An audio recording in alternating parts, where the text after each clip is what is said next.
السلام علیکم ورحمۃ اللہ وبرکاتہ۔ میری بہنوں، آج ہم ہماری نمازوں میں خشوع و خضوع کس طرح اختیار کر سکتے ہیں، اس کے تعلق سے چند باتیں انشاءاللہ میں بیان کروں گی۔ ہم اکثر دیکھتے ہیں میری بہنوں ہمارے ماحول میں کہ ہماری نمازوں میں وہ خشوع و خضوع، وہ عاجز و انکساری، نمازوں سے وہ محبت، نمازوں کی وہ تڑپ، نمازوں کی وہ لذت آج ہماری نمازوں میں آج ہم وہ محسوس نہیں کرتے۔ کیوں؟ کیونکہ آج ہم اپنی نمازوں کو عادتاً پڑھ رہے ہیں، عبادتاً نہیں پڑھ رہے، جس کی وجہ سے آج ہماری نماز میں خشوع و خضوع اختیار نہیں ہے میری بہنوں۔ کیونکہ آج ہم نماز کو عادت کے طور پہ پڑھ رہے، عبادت کے طور پر نہیں پڑھ رہے، اور ہمارے ماحول میں نماز کو چھوڑنا بہت آسان ہو گیا، بہت معمولی سمجھ لیے آج ہم نماز کا چھوڑنا ہمارے لیے سب سے آسان کام ہے۔ کیونکہ آج ہم اپنے ماحول میں، آج ہمارے اندر ہم اس بات کو نہیں جانتے کہ نماز کی اہمیت کیا ہے، نماز کی حکمت کیا ہے، نماز کا اصل مفہوم کیا ہے، یہ تمام باتیں ہم جانتے ہی نہیں، جس کی وجہ سے آج ہماری نمازیں عادتاً ہو رہی ہیں، یعنی کہ عادت کے طور پہ پڑھ رہے ہیں۔ ہم اس لیے نہیں پڑھ رہے کہ یہ اللہ کی عبادت کرنا ہے، یہ ہم پر فرض ہے، عبادتاً نہیں پڑھ رہے بلکہ عادتاً پڑھ رہے ہیں۔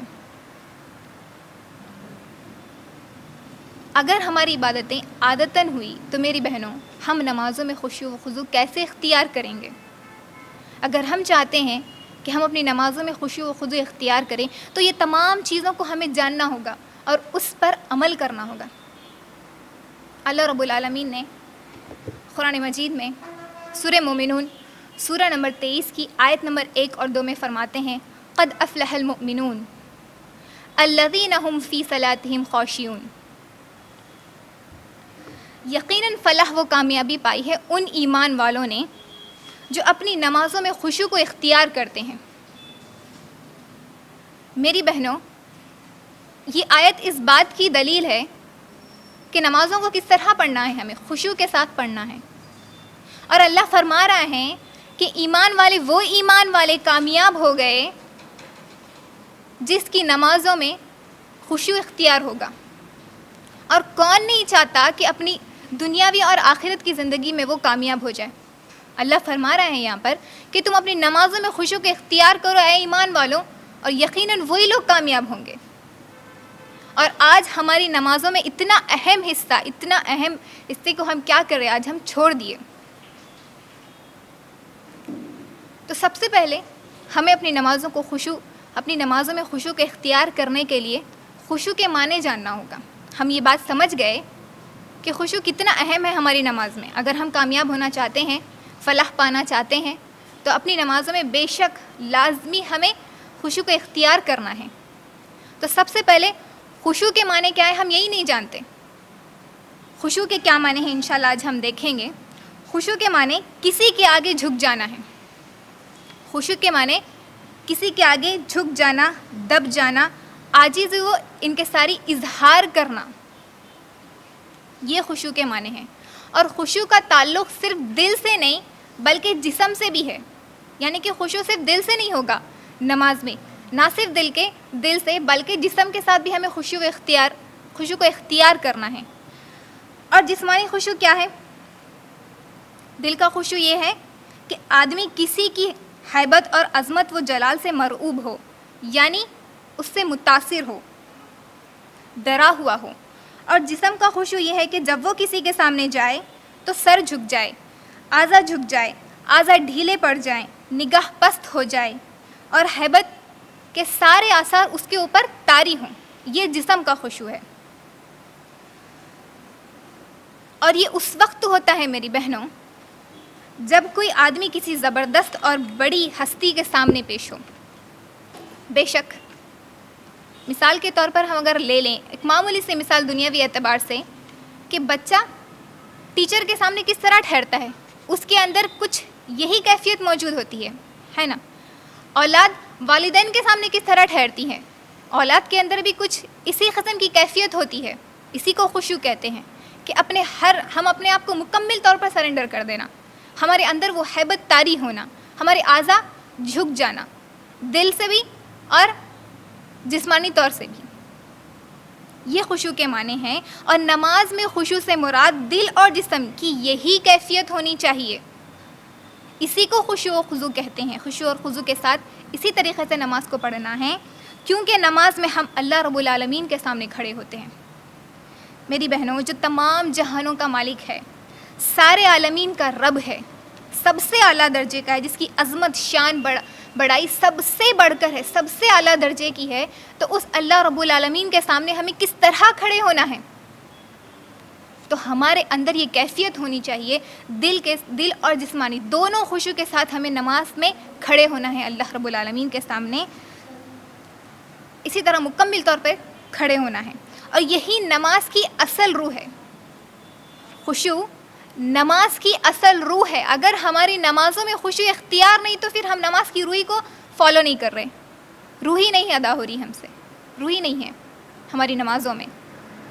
تو خشوع نماز کی اصل روح ہے، تو ہمیں اس کو لازماً اختیار کرنا ہے میری بہنوں.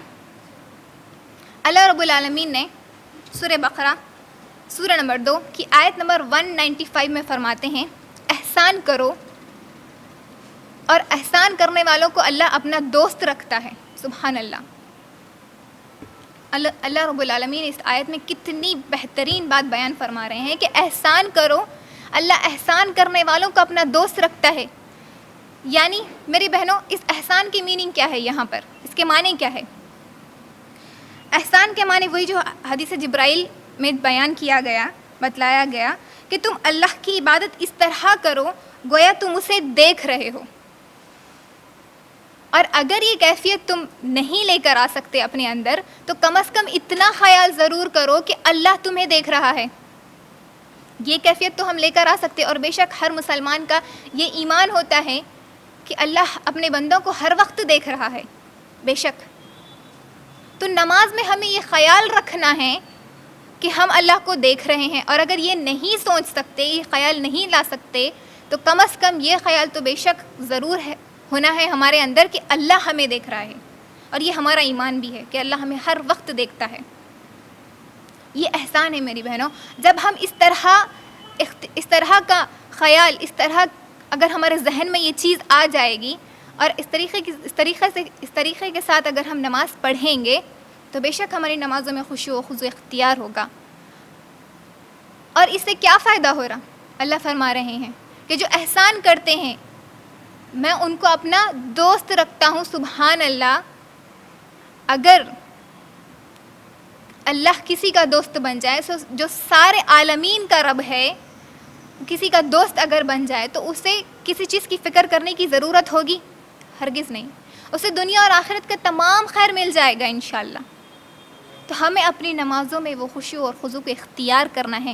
اس طریقے سے اپنے ذہن میں یہ بات رکھنی ہے کہ اللہ ہمیں دیکھ رہا ہے یا ہم اللہ کو دیکھ رہے ہیں.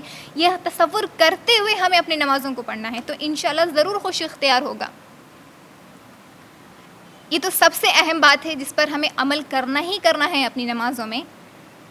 اس کے علاوہ چند اور کام ہمیں کرنا ہے جس کے ذریعے ہم اپنی نمازوں میں خشوع کو پیدا کر سکتے ہیں. جس میں سب سے پہلے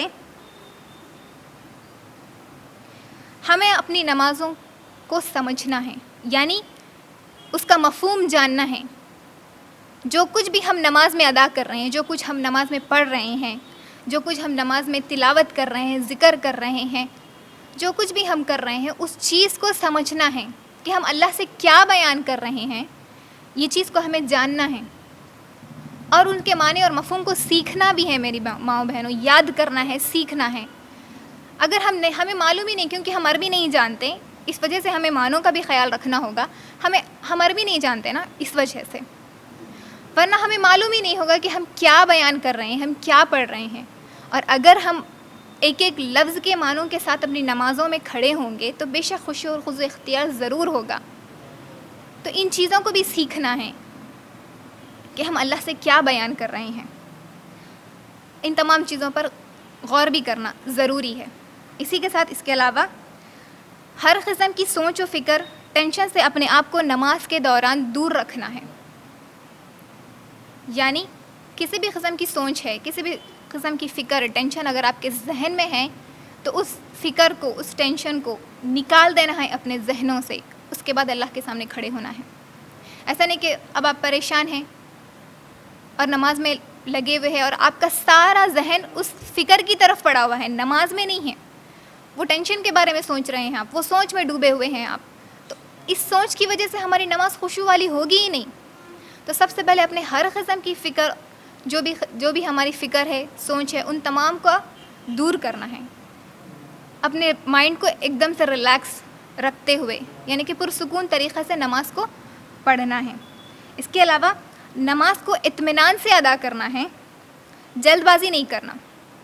کیونکہ جب تک نماز میں سکون و اطمینان نہ ہو نماز ادا نہیں ہوتی. جیسا کہ حاکم اور مسند احمد کی روایت موجود ہے کہ جو رکوع اور سجدے کو اطمینان اور صحیح طور پر ادا نہیں کرتے اسے نماز کا چور قرار دیا گیا. یعنی نماز کو جلد بازی سے ہمیں ادا نہیں کرنا ہے، بہت آرام سے ہر رکن کو مکمل طور پہ ادا کرنا ہے. ایسا نہیں کہ آپ جلدی جلدی نماز پڑھ لے رہے اور آپ کی نماز ہو گئی. جب آپ جلدی نماز ادا کریں گے تو آپ کی نماز میں وہ خشوع ہوگا ہی نہیں، کیونکہ خشوع اور خضوع اطمینان سے تمام رکن کو ادا کرنا نماز کا ایک رکن ہے. تو ہمیں اپنی نمازوں میں اطمینان کو بھی اختیار کرنا ہے، ہر رکن کو صحیح اور اطمینان کے طور پر ادا کرنا ضروری ہے. اس کے بعد نماز میں موت کو یاد رکھنا ہے. میری ماں بہنوں، اگر ہم ہماری نمازوں میں اپنی موت کو یاد رکھیں گے تو بے شک ہماری نمازوں میں وہ خشوع اختیار ہوگا. وہ کیسے؟ یعنی ہمیں یہ ذہن میں رکھنا ہے کہ اب ہم یہ نماز پڑھ رہے ہیں تو اب ہمیں دوبارہ نماز پڑھنے کا موقع ملے گا یا نہیں. یہ خیال ہمیں ہر وقت ہونا چاہیے. ہم اکثر یہ سوچتے ہیں کہ نمازیں تو ہمیں روز پڑھنا ہے، کبھی بھی پڑھ لے سکتے، اتنا معمولی لے لیے. جبکہ نہیں، ہمیں اپنی نمازوں میں اپنی موت کو یاد کرنا ہے کہ ایک دن بے شک ہمیں اللہ کے پاس کھڑے ہونا ہے، اللہ کے سامنے کھڑے ہونا ہے اور مرنا ہے ہم تمام کو. تو اگر فار ایگزامپل، مثال کے طور پر آپ کو پتہ چلے کہ اب کچھ دیر بعد آپ کی موت ہو جانے والی ہے، تو اب مجھے بتائیے کچھ دیر سے پہلے کہ جو نماز کا وقت ہوگا تو آپ وہ نماز کس طرح ادا کریں گے؟ بے شک مکمل خشوع و خضوع کے ساتھ نماز کو پڑھیں گے، مکمل عاجزی و انکساری کے ساتھ نماز کو پڑھیں گے نا. تو اسی طرح ہمیں ہر نماز میں یہ خیال رکھنا ہے کہ اب میں یہ نماز پڑھ رہی ہوں، مجھے دوبارہ نماز پڑھنے کا موقع ملے گا یا نہیں، دوبارہ نماز نصیب ہوگی یا نہیں. اس سے پہلے اگر ہماری موت آ جائے تو، کیونکہ اللہ بہتر جاننے والا انسان کی موت کب آنے والی ہے. تو یہ خیال بھی ہمیں رکھنا ہے کہ یہ میری اس طریقے کی ہمیں نماز پڑھنا ہے کہ یہ میری آخری نماز ہے. ہر نماز کو اس تصور کے ساتھ پڑھیں گے تو بے شک ہماری نمازوں میں خشوع و خضوع اختیار ہوگا. اسی طرح اس کے بعد نماز کی دعائیں، اذکار، سورے یاد کریں، زیادہ یاد کریں. اور ہمارے ماحول میں کیا ہوتا ہے اکثر کہ بچپن میں ہمیں کچھ سورے یاد دلا دیے جاتے ہیں نا، 10 سورے یاد دلا دیے جاتے ہیں. سورہ فیل سے لے کے سورہ اخلاص تک ہم یاد کر لیتے ہیں اور زندگی بھر اسی کے اوپر عمل کرتے ہیں، کبھی اس سے آگے بڑھنے کی کوشش نہیں کرتے. جو بچپن میں سکھا دیے تھے، جو سورے سکھا دیے تھے، جو اذکار سکھا دیے تھے، جو دعائیں سکھا دیے تھے، بس اتنا ہی ہم زندگی بھر اسی کے اوپر عمل کرتے ہیں، اس سے آگے بڑھنے کی کوشش نہیں کرتے. ہم دنیا کے معاملوں میں ہر فیلڈ میں ہم آگے بڑھنے کی کوشش کرتے ہیں، لیکن دین میں پیچھے ہو جا رہے. ہم اس میں زیادہ چیزیں معلومات کرنے کی، زیادہ چیزیں سیکھنے کی کوشش نہیں کرتے. جب ہم ایک سے زائد سورے یاد کریں گے، اذکار یاد کریں گے، دعائیں یاد کریں گے، تو بے شک نمازوں میں انہیں بدل بدل کر پڑھنا چاہیے ہمیں. تو اس وجہ سے بھی کیا ہوگا کہ ہم جو پڑھ رہے ہیں وہ ہمیں یاد رہے گا. ڈفرینٹ جب ہم نماز میں سورے لیں گے، ڈفرینٹ اذکار لیں گے، ڈفرینٹ دعائیں لیں گے، تو بے شک ہماری نمازوں میں خشوع اختیار ہوگا. ورنہ جو بچپن میں جو سیکھ لیے وہ صرف ایک رٹا ہوا ہوگا، جو صرف پریکٹیکلی ہوگا، ہم سے دل سے نہیں ہوگا، وہ عادتاً ہو جائے گا ہمارے لیے. ہم اخلاص کے ساتھ وہ نماز کو ادا نہیں کر پائیں گے کیونکہ وہ رٹا ہوا ہوگا ہمیں. اور کبھی ایسا بھی ہوتا ہے کہ نماز پڑھ لیتے اور ہم کو معلوم بھی نہیں ہوتا کہ نماز ہو گئی، پڑھ لی ہم پوری نماز، پریکٹیکلی ہوتی ہے وہ ہماری نماز. کیوں؟ کیونکہ ہم بچپن سے صرف اتنے تک ہی موجود رہ گئے، اتنے تک ہی رہ گئے ہماری، اس سے آگے نہیں بڑھے، ایک حد کر لیے، حد بنا لیے۔ تو ہمیں کیا کرنا چاہیے اگر ہم اپنی نمازوں میں خشوع اختیار کرنا چاہتے ہیں؟ تو زیادہ سوروں کو یاد کریں، زیادہ اذکار اور دعاؤں کو یاد کریں اور نمازوں میں اسے پڑھیں، جس کی وجہ سے خشوع انشاءاللہ ضرور اختیار ہوگا۔ اس کے بعد بخاری اور مسلم کی روایت، جس جگہ ہم نماز پڑھ رہے ہیں وہاں کسی بھی قسم کی نقش و نگار، تصاویر وغیرہ یعنی کہ آرٹ پکچرز نہ ہوں۔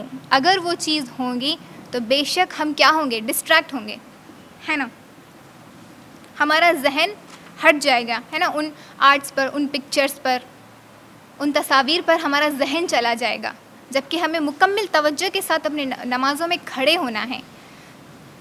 اگر ہم ان چیزوں، جہاں ہم نماز پڑھ رہے ہیں وہاں پر یہ تمام چیزیں اگر ہوں گی تو بے شک ہمارا ذہن ہٹ جائے گا نماز سے، تو ایسی جگہوں پر ہمیں نماز ہرگز نہیں پڑھنا ہے۔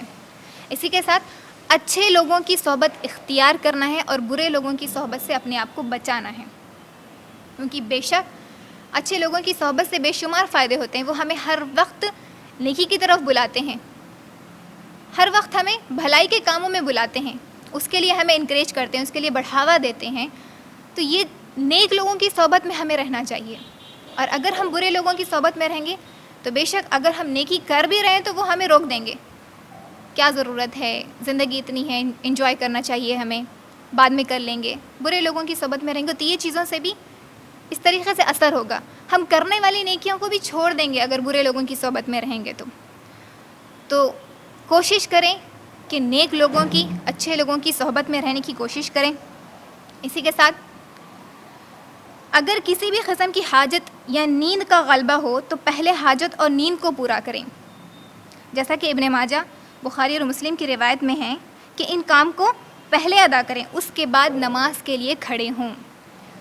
میری بہنوں، اگر آپ کو بیت الخلاء جانا ہے تو سب سے پہلے آپ بیت الخلاء جا کر آپ فارغ ہو جائیں، اس کے بعد نماز کے لیے کھڑے ہوں، ورنہ کیا ہوگا، نماز میں ہم صحیح طور پہ نماز کو ادا نہیں کر پائیں گے بے شک۔ اور اگر آپ کو نیند آ رہی ہو تو سب سے پہلے اپنی نیند کو پوری کر لیں، ورنہ کیا ہوگا، ہماری نماز پوری مکمل نیند میں گزرے گی۔ تو پہلے ان چیزوں سے فارغ ہو جائیں، اس کے بعد نماز کو پڑھیں۔ اگر آپ کو کسی بھی قسم کی حاجت ہو تو سب سے پہلے اپنی حاجت کو پوری کریں، اگر نیند آ رہی ہو تو نیند کو پوری کریں، اس کے بعد نماز کے لیے کھڑے ہوں۔ اسی کے ساتھ ابو داؤد اور حاکم کی روایت، گفتگو کرنے والوں کے پاس کھڑے ہو کر نماز نہ پڑھیں، کیونکہ ان کی گفتگو سے ہمارا ذہن نماز سے ہٹ کر گفتگو کی طرف چلا جائے گا۔ بے شک ہم نماز پڑھ رہے ہیں اور اگر کوئی بات کر رہا ہو تو بے شک ہمارا ذہن ان کی بات کی طرف چلا جاتا ہے، تو ہماری توجہ نماز سے ہٹ جاتی ہے اور ان باتوں کی طرف چل جاتی ہے۔ اور اکثر ایسا ہوتا ہے، دیکھتے ہیں ہم لوگ کہ کوئی اس بات کا خیال نہیں کرتے کہ کوئی نماز پڑھ رہا ہو تو ہم خاموش بیٹھ جائیں تھوڑی دیر کے لیے، نہیں بیٹھتے ہمارے پاس، خصوصاً عورتیں جہاں موقع ملا وہاں باتوں میں لگ جاتی ہیں، یہ خیال نہیں کرتے کہ کوئی ہے نماز پڑھ رہے ہیں تو ہم خاموش ہو جائیں، ایسا نہیں کرنا چاہیے۔ اور نمازی کو بھی اس بات کا خیال رکھ لینا چاہیے کہ میں جہاں نماز پڑھ رہے ہیں ہم وہاں پر کسی قسم کا ڈسٹربنس نہ ہو، کوئی بات کر رہے ہوں تو یا تو انہیں خاموش بٹھا دیں کہ میں نماز پڑھ رہی ہوں، آپ کچھ دیر کے لیے خاموش ہو جائیں، یا علیحدہ جگہ پر چلے جائیں جہاں پر کسی بھی قسم کی ڈسٹربنس نہ ہو۔ اسی طرح ابو داؤد کی روایت، نماز کے دوران ادھر ادھر نہ دیکھیں۔ ہم یہ کرتے ہیں عمل، یہاں وہاں دیکھتے ہیں، ہے نا، نگاہیں ادھر آزو بازو اوپر نیچے کہیں بھی پھراتے، جبکہ یہ عمل کرنے سے ہماری نماز میں خلل پیدا ہوتا ہے، ایسا عمل ہمیں نہیں کرنا چاہیے۔ آخر میں کبھی کبھار رات کا قیام بھی کریں۔ میری بہنوں، اگر ممکن ہو تو معمول بنا لیں، یعنی کہ تہجد پڑھیں، جس کی وجہ سے ہمیں کیا ہوگا، اللہ کی خشیت نصیب ہوگی، اس کی خوشنودی نصیب ہوگی میری بہنوں۔ تو یہ عمل ہمیں کرنا ہے، ان عمل کے ذریعے ہم اپنی نمازوں میں خشوع کو اختیار کر سکتے ہیں۔